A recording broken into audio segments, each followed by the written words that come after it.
Friends, இன்றைக்கி என்ன topic நம்ம பார்க்க போகிறோன்னா பலாப்பழம் அல்வா எப்படி செய்கிறது அப்படின்னு தான் நம்ம பார்க்க போகிறோம். ரொம்ப ஈஸியான ஒரு மெத்தட் தான், எளிய முறையிலே செய்யலாம். ஒரு 4 பொருளை வச்சு ரொம்ப ஈஸியாகவே செய்யலாம். அதுக்கு ஃபஸ்ட்டு நம்ம பலாப்பழத்தை நல்லா பழுத்த பலாப்பழமாக எடுத்துக்கோங்க. அதை நல்லா கொட்டையை மட்டும் ரிமூவ் பண்ணி எடுத்து வச்சுக்கோங்க. நான் அதோடய வெயிட் முதற்கொண்டு நான் உங்களுக்கு மெஷர்மெண்ட் முதற்கொண்டு நான் உங்களுக்கு காமிச்சிருக்கேன் வீடியோவில் பாருங்கள். எல்லா பலாப்பழத்தையும் கொட்டை எல்லாத்தையுமே ரிமூவ் பண்ணிவிட்டு எடுத்து வச்சுக்கோங்க. நம்ம எந்த ஒரு ஸ்வீட் செய்கிறதா இருந்தாலுமே ஒரு நல்ல அடிகனமான ஒரு கடாயில் தான் நம்ம தேர்ந்தெடுக்கணும். அப்போ தான் நம்ம சர்க்கரை பாகுலாம் நம்ம கரைக்கும்போது அந்த ஹீட்லாம் அப்படியே மெயின்டைன் ஆகும். அதனால் நல்லா இரும்பு கடாய் ரொம்பவே பெஸ்ட்டு. அடிக்கனமான ஒரு பாத்திரமாக இருக்கணும். எல்லா கொட்டையுமே நான் எப்படி ரிமூவ் பண்ணிக்கிறேன் பாருங்கள். எல்லா கொட்டையுமே நல்லா ரிமூவ் பண்ணி எடுத்துக்கிறேன். பழம் இந்தளவுக்கு நல்லா பழுத்த பழமாக இருக்கணும். இப்போ நான் உங்களுக்கு வெயிட் கூட போட்டு காமிக்கிறேன் பாருங்கள். நான் பிளேட்டை மைனஸ் பண்ணிட்டு தான் நான் வச்சுருக்கேன். கொட்டையெல்லாம் ரிமூவ் பண்ணிவிட்டு வெறும் பழத்தை மட்டும் நான் போட்டிருக்கேன். பழத்தோட டோட்டல் வெயிட் 258 கிராம், 264 கிராம் வருது. இப்போ சர்க்கரையோட அளவு பார்த்துக்கலாம். வெல்லம் வேண்டாம், நாட்டு சர்க்கரை, இது சுகர், ப்ரௌன் சுகர் இல்லைன்னா ஒயிட் சுகர், இதுவே எடுத்துக்கோங்க. இதே மெஷர்மெண்ட் தான். எந்த அளவுக்கு பழம் எடுக்கிறீங்களோ அந்தளவுக்கு நீங்கள் சுகர் எடுத்தாலே கரெக்டாக இருக்கும். அப்போ தான் நல்ல டேஸ்ட்டு நல்லா மெயின்டைன் ஆகும். இதில் நீங்கள் என்னென்ன நட்ஸு போடணுன்னு நீங்கள் நினைக்கிறீங்களோ அதை கூட நீங்கள் போட்டுக்கலாம். இப்போ நான் ஒரு மிக்ஸி ஜாரில் நான் நல்லா நைஸாக அரைச்சி எடுத்துக்கிறேன். நல்லா பெரிய மிக்ஸி ஜாராக பார்த்து எடுத்துக்கோங்க. இந்த பதத்துக்கு இருக்கணும் நம்ம அரைச்சது.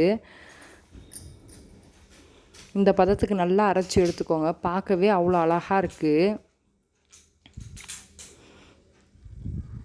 இப்போ நல்லா ஒரு கனமான ஒரு கடாயில் அதை நல்லா ஹீட் பண்ணிக்கோங்க. ஹீட் பண்ணிவிட்டு நெய் நான் சேர்த்துருக்கேன். நெய் ஒரு 20 கிராம் இருந்தால் போதும். 20 கிராம் நெய் நல்லா போட்டு அது நம்ம சட்டியில் போட்டோன்னே ஆட்டோமேட்டிக்காக உருகிரும்.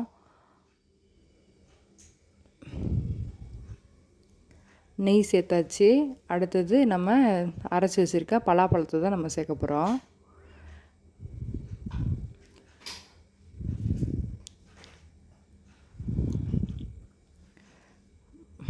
பலாப்பழத்தை கொஞ்சம் கொஞ்சமாக நான் ஆட் பண்ணி எடுத்துக்கிறேன். நல்லா போட்டு கொஞ்சம் கொஞ்சமாக ஆட் பண்ணிக்கோங்க. ரொம்ப ஈஸியான ஒரு ஸ்வீட் இது. நீங்கள் குழந்தைங்களுக்கும் கொடுக்கலாம், பெரியவங்களுக்கும் கொடுக்கலாம். நல்ல ஒரு டேஸ்ட்டாக இருக்குது. இதை ஒரு 2 நாளைக்கு வரைக்கும் கெடாது. இது நீங்கள் வெளியே கூட வச்சு சாப்பிட்லாம். இந்த மாதிரி எல்லா பழத்தையும் போட்டு நல்லா வதக்கி எடுத்துக்கோங்க.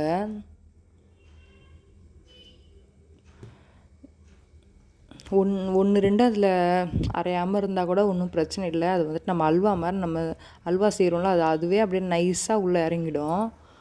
நல்லா கடாயில் போட்டு நல்லா வதக்கிட்டே இருங்க. ஹை ஸ்பீட்லேயே இருக்கட்டும், பிரச்சனை இல்லை. நல்லாவே வதக்குன்னு நல்லா வதக்குங்க. கடாயில் கிண்டிக்கிட்டே இருங்க. இதுக்கு எந்த ஒரு கார்ன்ஃப்ளவர் மாவு தேவையில்ல, எந்த ஒரு மைதா மாவு எதுவுமே நம்மளுக்கு தேவையில்ல.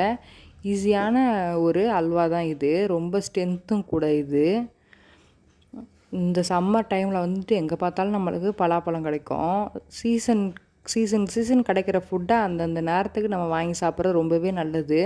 அப்புறம் நம்ம மிஸ் பண்ணிட்டோம்னா இதை நம்ம பலாப்பழத்தை அடுத்த சீசன் வரைக்கும் நம்ம எதிர்பார்த்துக்கிட்டு இருக்கணும். அதனால் அந்தந்த சீசனுக்கு அந்தந்த ஃபுட்டை வாங்கி நம்ம சமைச்சு சாப்பிட்லாம்.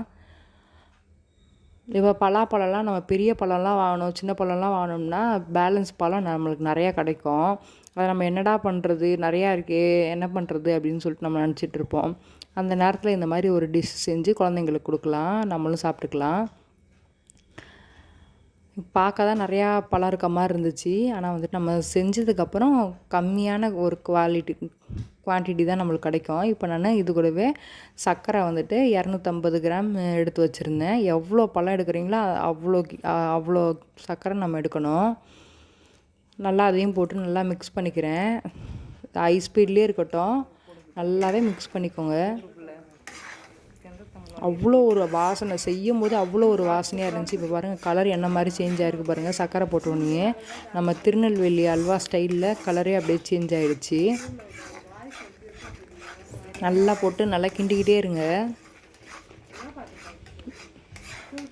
நம்ம நெய் ஸ்டார்டிங்லேயே நம்ம ஊற்றிட்டோம். கடைசியில் உங்களுக்கு நிறையா நெய் ஊற்றி சாப்பிடுவேன் அப்படின்னா நீங்கள் நிறையா கூட இன்னும் கூட நம்ம ஊற்றிக்கலாம் லாஸ்ட்டில் இறக்க போகும்போது. 2 பேர் தான் சப்ஸ்கிரைப் பண்ணியிருக்காங்க, அது போச்சுன்னா நல்லா லைவ் இது வரும். நெய் நம்ம கடைசியில் இறக்க போகும்போது ஊற்றும்போது நட்ஸு, முந்திரி, திராட்சை, இந்த மாதிரி பாதாம், இந்த மாதிரி நட்ஸு கூட நிறையாவே நம்ம சேர்த்துக்கலாம். இந்த அல்வாவை பொறுத்த வரைக்கும் இதுவே பயங்கர டேஸ்ட்டை கொடுக்கும். அதனால் இதுக்கு வந்துட்டு நம்மளுக்கு எதுவுமே தேவையில்லை, எந்த ஒரு நட்ஸும் தேவையில்லை. ஒன்லி நெய், பலாப்பழம், சர்க்கரை, கடைசியாக ஏலக்காய், இது மட்டுமே இருந்தாலே போதும். வேறு எதுவுமே இதுக்கு தேவையில்லை. அவ்வளோ ஒரு டேஸ்ட்டாக இருக்குது. அந்த பலாப்பழத்தை வர ஒரு மாதிரி ஸ்மெல் வருமோ அப்படிலாம் இல்லை, எந்த ஒரு இதுவுமே இல்லை. ஃபைனலாக ஏலக்காய் சேர்த்துட்டு நம்ம கையில் எடுத்து பார்க்கணும். எடுத்து பார்த்தா வந்துட்டு அது கையில் நம்மளுக்கு ஒட்டக்கூடாது, அந்தளவுக்கு இருக்கணும். ஏலக்காயும் சேர்த்துட்றேன் பாருங்கள். போட்டு நல்லா நான் மிக்ஸ் பண்ணிக்கிறேன். நீங்கள் ஆனால் கிண்டிக்கிட்டே இருக்கணும், விட்டுறக்கூடாது. விட்டோம்னா நம்மளுக்கு அடி பிடிச்ச மாதிரி ஆகிடும். அதனால் நல்லா கிண்டிக்கிட்டே இருக்கணும். அதனால தான் நான் உங்களுக்கு இந்த மாதிரி ஒரு தோசை கரண்டி மாதிரி எடுத்திருக்கேன். இதுதான் நம்மளுக்கு கிண்டுறதுக்கு நல்லா வாட்டாக வரும். அதனால் இந்த அல்வா நம்ம செய்யும்போது சட்டிலெலாம் ஒட்டாது. அல்வானாலே வந்து சட்டிலெலாம் ஒட்டாது. நெய் நம்ம ரொம்பலாம் ஜாஸ்தியாலாம் சேர்க்கல. பாருங்கள், பார்க்கவே எவ்வளோ ஒரு நல்லாயிருக்கு. சாப்பிட்டோம்னா அப்படியே ஸ்மூத்தாக உள்ளே இறங்கும் இந்த அல்வா. எந்த ஒரு விதமான கலர் தேவையில்லை, எதுவுமே தேவையில்லை. நேச்சுரலாக வீட்டில் இருக்க எளிய ஒரு 4 பொருளை வச்சு நம்ம செய்கிற அல்வா தான் இது.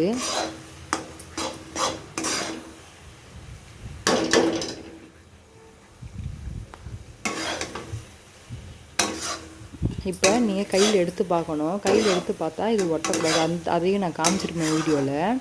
கையில் எடுத்து பார்த்தா நம்மளுக்கு ஒட்டவே ஒட்டாது இந்த அல்வா. நல்லா ஆறுனதுக்கப்புறம் கையில் எடுத்து பாருங்கள். அவள் தான் ஃப்ரெண்ட்ஸ், நம்ம பலாப்பழம் அல்வா ரெடி. ஈஸியான ஒரு எளிமையான ஒரு சிம்பிள் மெத்தடில் நான் உங்களுக்கு சொல்லி கொடுத்துருக்கேன். இந்த வீடியோ உங்களுக்கு ரொம்பவே பிடிக்கும்னு நினைக்கிறேன். பிடிச்சிருந்தா நம்ம சேனலை சப்ஸ்கிரைப் பண்ணிவிட்டு தொடர்ந்து ஆதரவு கொடுங்க.